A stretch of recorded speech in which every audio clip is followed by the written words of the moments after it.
Welcome back to a journey into leadership. The purpose of these videos is to help make you a stronger leader. My name is Andrea Gasparo and I am your host into our adventure into leadership. You may be asking yourself, why do I need to be a leader? Or how could I possibly be a leader? And the answer is probably more obvious than you think. You probably already are a leader in your school or in your social group with your friends. Just wanted to highlight how you can be a positive leader role model as you're moving on in age and as you become an adult, how you want to foster some of those qualities to make you a great leader. The first question, of course, is always what makes a leader? A leader is somebody who's going to empower others to achieve their goals, to inspire others to work hard, and someone who is going to help a group move forward. When I look at a lot of my students, I'm currently teaching or coaching tennis, and I am looking at my crew and I'm going, wow, I have a lot of team leaders on my team, and that's fantastic. So a easy place for you to show those leadership qualities is on your school teams. On the tennis court, I'm looking for the people who are the positive voices on the team. I'm hearing and looking and watching the ones who are helping their teammates out if they're struggling in something.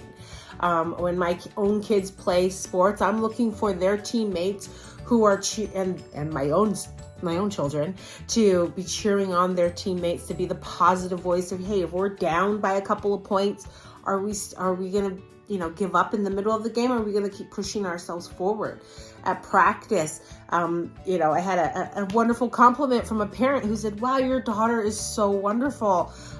My daughter was struggling on her volleyball serves, and your daughter just kept cheering her on, got her out of her own head, and started giving her little tips on how she could improve her serve. And oh my gosh, you should have saw my daughter light up.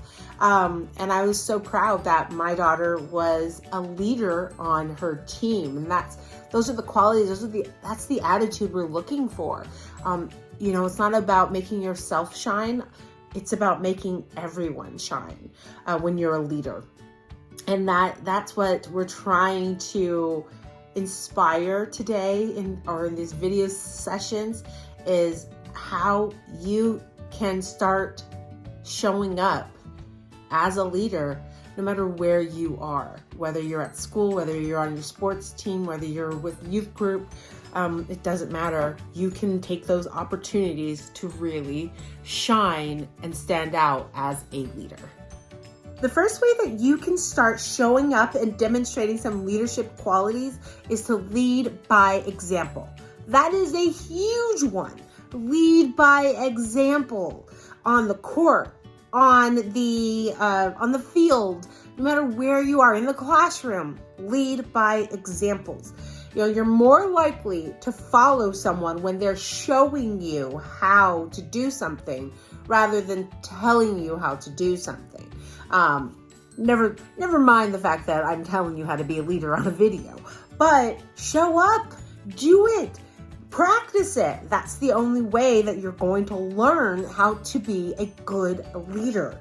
If you're showing kindness, if you're showing honesty, hey, I messed up. Let me rectify that. Admitting that you made a mistake and then looking for a solution, showing people this is what a good leader looks like. That is the first step in being and identifying yourself amongst everyone that, hey, I'm a leader in this group, is I'm going to show you how to lead. Lead by example. That's the best way. When you show that dedication, more people are likely to follow your example, follow your lead. And listen, it's not about being perfect.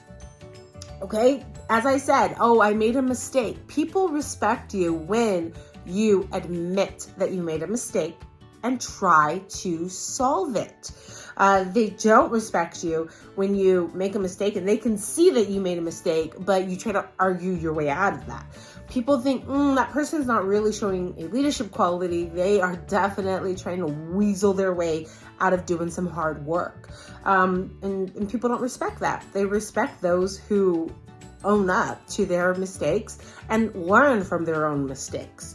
So lead by examples. That is one of the best ways to start implementing these leadership strategies. For our second idea of how to start using these leadership strategies, I cannot stress this enough. It's communication. Make sure that you are communicating with those around you. It's tough to communicate your emotions or your feelings, and it's tough to acknowledge other people's feelings and emotions. The way you can do that is to communicate with them. If you see someone struggling over there, go up to them and say, hey, you look like you're upset. Can I help you with this? It looks like you're struggling to, hit that ball. How about you and I step to the side and we practice together before we head out to the main field with everyone else. Communicating, reaching out to others is a great way to show that you have leadership skills. So I've said that probably in every single video, making sure that you are communicating, speaking up, paying attention to those around you and telling them, hey, I saw you out there working hard. You really got better by the end of practice. That positive energy. They're going to respond to that. They're going to respect you as a leader.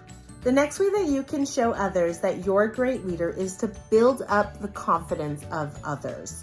I've said that many times. A great leader is someone who's helping others to be inspired and motivated to do their best. So the way that you can implement this is if someone's struggling, maybe in a group project that you have in science class, maybe you need to help guide someone to understand what the project is or how they can contribute to the project overall. That's a great way to show that you're a leader. Another way is, just making sure that you help others feel included in the project. That way, or in a team, in a sport, making sure that everyone feels like they are a part of the team, pulling people aside, in words of encouragement, making sure that everyone understands that they're a valuable member of your team. And that's really what an easy way to show those leadership skills. A great trait in a leader is one who is a problem solver. Now, let's face facts. Not everything's going to go great all of the time. There's always going to be a hiccup or something just doesn't go as planned. That's when a good leader steps up. While others might start playing the blame game or making excuses, a leader instead finds solutions. They help everyone stay focused on the end goal, and they think critically about what's happening and how they can make it better.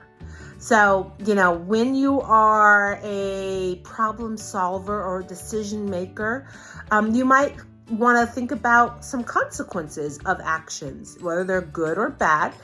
People would say, make a list of the pros and the cons of some of the decisions that you're going to make. That way you can understand fully what's involved, what's required in order to make that good decision. And when you make a decision, you own it. If it doesn't go right, it's okay. That's what problem solving involves. Sometimes you're going to make the wrong decision. When I taught my younger students the scientific method, back in elementary school, when we first learn about it and we try experiments, sometimes the experiments just don't work out right. That's okay. We don't have to change our hypothesis. We just start over with a new hypothesis to try and fix our problem. So owning up if you make a mistake or you make a decision that wasn't the best. That's a way that you can grow as a leader. Also, when you're trying to, when you're facing a tough situation, asking others for their input and their insight, that's going to help you make a good decision, but also show that you want to include others in part of that decision-making process. And that way you're encouraging others to become leaders as well as you go through the process. The last way that I want to talk about on how to become a leader or show that you have leadership qualities is empowering yourself and others. A true leader isn't afraid to keep learning. Whenever you're reading books or asking for feedback or just trying new things, there's always room to grow. There's always ways to do things in a better way, a more clear way, a more precise way, so that everyone can understand something or, feels like it's relevant to their lives. So leadership doesn't mean that you have it all figured out, that you're perfect. Leadership means that you're ready to make improvements and you have the courage to grow yourself and to help others do the same. Leaders aren't afraid of making a mistake. Instead, they learn from their mistakes and they improve, and then they keep moving forward. Okay, so with that, are you ready to show how you're a leader? Get ready to step up to your leadership potential in so many different areas, whether it be on the sports field or court, or in your classroom, or in your youth group, or maybe even with your siblings at home. Whether you're leading a school project, or just helping out a friend, you have what it takes to be a good leader. Start small, stay consistent, and don't be afraid to grow. Thanks for joining me this week, you guys. I'm so excited to be a part of your adventure in leadership. Take care.